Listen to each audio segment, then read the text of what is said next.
1.5 ঘন্টা পরে দোকান পাবেন, কাল সকালে পাবেন, কিন্তু 1.5 ঘন্টা পরে এই বাতিটা 1 বছরের জন্য নিভে যাবে। আর আলোচনা পাবেন না, বক্তা আসবে না, আবার 1 বছর অপেক্ষা করা লাগবে। কথা হয় না?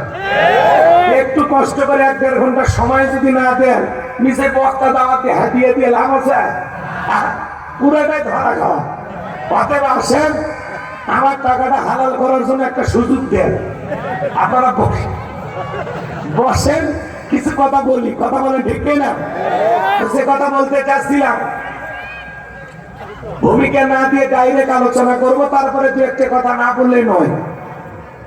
অনেক জায়গায় ওয়াজ করলে বলে, হুজুর সাবধানে ওয়াজ করবেন, ভুলে যাবেন না লাকা কার ওয়াজ যা করবেন করবেন, নেত্রীর বিরুদ্ধে যেন কোনো কথা না হয়।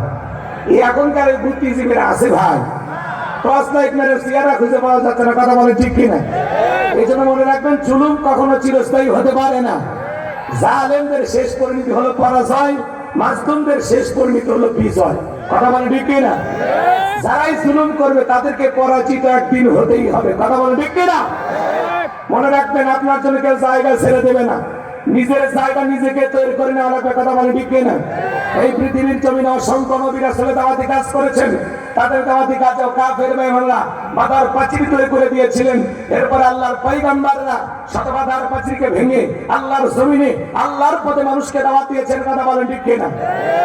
আপনার আমার প্রিয় নবী কালেমার দাওয়াতের দিকে কর্মের প্রচার থেকে মার খেয়েছেন, রক্ত জড়িয়েছেন।